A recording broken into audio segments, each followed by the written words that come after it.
Hey everyone, once again welcome to WSCube tech. Myself Gaurav, और आज की इस वीडियो के जरिए हम बात करेंगे word is gradient descent problem के बारे में। तो चलिए जरा आप इसे समझते हैं। यहाँ पर यदि आपको भी Python, machine learning, data science and data analysis जैसी फील्ड में अपने आप को ग्रो करना है, तो इसके लिए WSCube टेक के ऑनलाइन एंड ऑफलाइन बने बैच के अंदर ज्वाइन करके आप अपने स्किल को इंप्रूव कर सकते हैं। देखिए, जब भी आप डीप न्यूरल नेटवर्क को ट्रेन कर रहे होते हैं, तब आप यहाँ पे अपना डिजायर आउटपुट करने के लिए आप बैक प्रोपोगेशन का इस्तेमाल करते हैं, जिसके थ्रू आपके पास वेटेज और बायस की वैल्यू अपडेट होती है।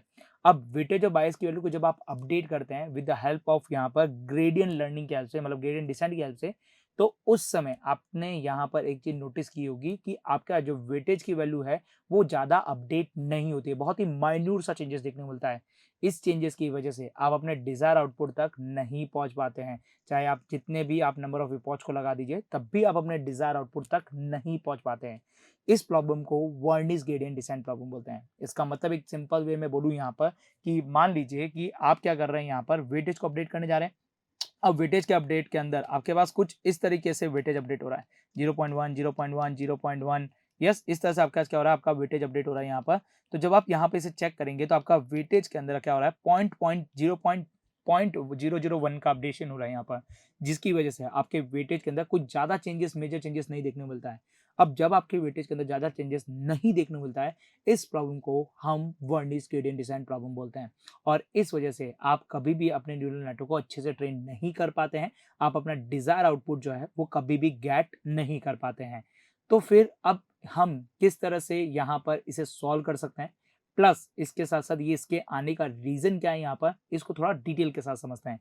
देखिए, वर्निस ग्रेडियंट डिसेंट का मतलब क्या होता है गाइस, यहाँ पर कि जैसे ये हमारा न्यूरल नेटवर्क है, इस न्यूरल नेटवर्क में हमें हमारा डिजायर आउटपुट y चाहिए, राइट। मतलब मुझे y प्रेडिक्ट चाहिए यहाँ पर, और y प्रेडिक्ट की जो वैल्यू है यहाँ पर, वो हमारे पास जो हमारे ओरिजिनल y है उसके इक्विवेलेंट नहीं आ रही है।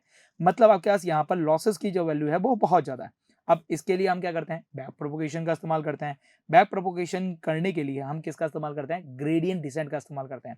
इसका मतलब क्या हुआ गाइज यहाँ पर कि यदि मुझे वेटेज की वैल्यू अपडेट करनी है, यदि मुझे वेटेज न्यू लाना है, तो मुझे क्या करना पड़ेगा गाइज, यहाँ पर वेटेज ओल्ड को लेना पड़ेगा, माइनस लर्निंग रेट को लगाना पड़ेगा, और लॉस को यहाँ पर डिफरेंशिएट करना पड़ेगा with the help of W के, राइट। अब जब आप यहाँ पे बैक प्रोपोगेशन करते हुए यहाँ पर अपडेट करने जाते हैं, तो इस अपडेशन के अंदर आपका बहुत ही माइन्यूट सा अपडेट होता है। माइन्यूट सा अपडेट होने का मतलब क्या है, 0.001 का अपडेशन होता है। जैसे एग्जांपल के तौर पे यदि मैं बात करूं, तो आपके पास जो W ओल्ड था वो मान लीजिए आपके पास 2.097 इस तरह का था आपके पास यहाँ पर, और जो W न्यू निकल के आपके पास आया वो आपके पास कुछ निकल के आया 0.97, आपके पास 9 निकल के आ गया। अब यहाँ पे अपडेशन देखेंगे तो 0.009 का अपडेशन है यहाँ पर, और ये अपडेशन बहुत ही माइन्यूट सा होता है, जिसकी वजह से आप अपने डिजायर आउटपुट तक नहीं पहुंच पाते कभी भी। तो अब इस प्रॉब्लम को हम क्या बोलते हैं, वर्निस ग्रेडियंट डिसेंट प्रॉब्लम बोलते हैं। अब इस वर्निस ग्रेडियंट डिसेंट प्रॉब्लम आने के पीछे क्या रीजन हो सकते हैं, उसको जरा समझते हैं। देखिए, वर्निस ग्रेडियंट डिसेंट आने के आपके पास दो रीजन हो सकते हैं मेजर। पहला मेजर रीजन आपके पास ये हो सकता है कि आप यहाँ पर डीप न्यूरल नेटवर्क को ले रहे हैं यहाँ पर। यस, डीप न्यूरल नेटवर्क ले रहे हैं यहाँ पर। डीप न्यूरल नेटवर्क का मतलब क्या है यहाँ पर कि आप यहाँ पर नंबर ऑफ हिडन लेयर जो यहाँ पर, नंबर ऑफ आपके पास जितनी भी हिडन लेयर है यहाँ पर वो बहुत ही ज्यादा रख रहे हैं। बहुत ही ज्यादा, मतलब आपके पास नंबर ऑफ हिडन लेयर यहाँ पर 10 से 15 यहाँ पर रख रहे हैं।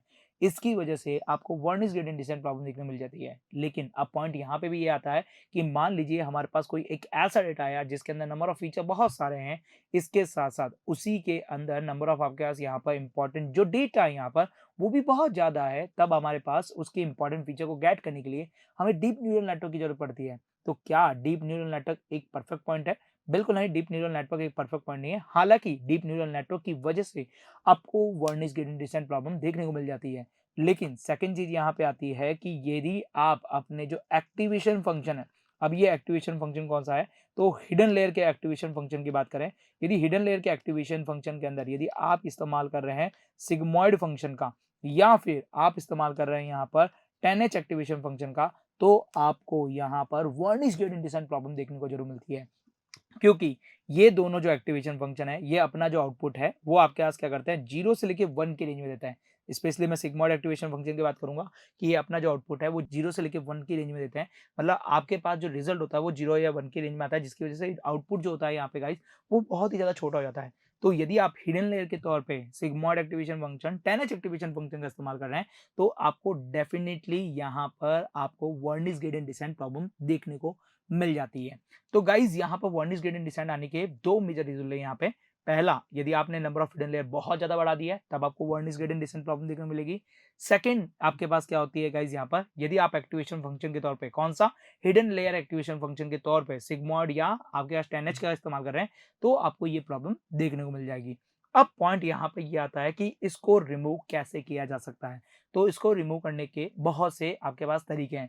पहला तरीका आपके पास ये है कि आप हिडन लेयर पे सिग्मॉइड एक्टिवेशन फंक्शन और 10H एक्टिवेशन फंक्शन का इस्तेमाल ना करें। इसकी जगह आपको इस्तेमाल करना चाहिए यहाँ पर रीलो एक्टिवेशन फंक्शन को। यस, रीलो एक्टिवेशन फंक्शन को इस्तेमाल करना चाहिए, जो कि 0 टू मैक्स के बीच में आपके पास होता है। मतलब आपका जो भी डेटा होगा वो 0 से लेके मैक्स के बीच के रेंज के अंदर आपको देखने मिलेगा। तो आपका पहला आपका यहाँ पर तरीका है कि आप क्या करें, यूजिंग आपके पास रीलो एक्टिवेशन फंक्शन का इस्तेमाल करें। सेकंड, आपके पास यहाँ पे जो आप वेटेज ले रहे हैं यहाँ पर, मतलब डब्ल्यू जो आप पहला ले रहे हैं यहाँ पर, उस वेट का इनिशियलाइजेशन सेल्फ करें। मतलब आपके पास यहाँ पर वेट इनिशियलाइजेशन आपको करना चाहिए। सेकंड के बाद में थर्ड इंपॉर्टेंट चीज है यहाँ पर कि आप यहाँ पे इस्तेमाल करें बैच नॉर्मलाइजेशन का। यस, ये बैच नॉर्मलाइजेशन टेक्निक क्या होती है, तो गाइस जो भी आपके हिडन लेयर से अगले नोड्स के ऊपर जो आपका इनपुट जाता है, मतलब देखिए ये आपकी हिडन लेयर है, इस हिडन लेयर से आपके पास यहाँ पे आपका इनपुट जा रहा है, तो वो जो आपका डेटा जा रहा है उसको हमें क्या करना चाहिए, स्केलिंग करके देना चाहिए। That is called a batch normalization technique. तो आपको बैच नॉर्मलाइजेशन टेक्निक का इस्तेमाल करना चाहिए। देखिए मैं आपको कुछ टेक्निक बता देता हूँ यहाँ पर।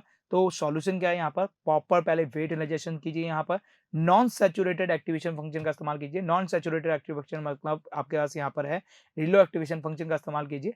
बैच नॉर्मलाइजेशन का इस्तेमाल कीजिए। बैच नॉर्मलाइजेशन टेक्निक का मतलब यहाँ पर है गाइस, यहाँ पर बेसिकली कि आपको क्या करना है यहाँ पर कि आपके जो हिडन लेयर के जो नोड्स हैं यहाँ पर, उनके अंदर जो डेटा आ रहा है यहाँ पर, उसे भी आपको स्केलिंग करनी चाहिए। थर्ड के बाद में फोर्थ जो चीज है यहाँ पर, वो आपके पास है ग्रेडियंट क्लिपिंग करनी चाहिए। तो ये चार तरीके हैं आपके पास यहाँ पर जिसके थ्रू आप वर्निश ग्रेडियंट डिसेंट प्रॉब्लम से बच सकते हैं। अब यहाँ पर जरा समझते हैं, यदि हमारे न्यूरल नेटवर्क के अंदर वर्निश ग्रेडियंट डिसेंट प्रॉब्लम आ गई है तो हम उसे कैसे पहचानेंगे। तो चलिए उसके पहचानने का तरीका मैं आप लोगों को बता देता हूँ। तो देखिए मैंने यहाँ पर हमारा एक मॉडल बना रखा है। मैं पहले मॉडल को ओपन करके दिखा देता हूँ आप लोगों को। तो देखिए ये हमारा मॉडल बना रखा है जिसके ऊपर हम बहुत ही पहले से काम कर रहे हैं यहाँ पर। अब यदि आपको आपके मॉडल के अंदर आपकी जो एक्यूरेसी है या फिर आपका जो लॉस है, उस लॉस के अंदर कोई भी आपको वेरिएंट नहीं देखने को मिले, मतलब आपका लॉस जो है यहाँ पर वो कंटिन्यूअसली आपके पास यहाँ पर सेम आता रहे।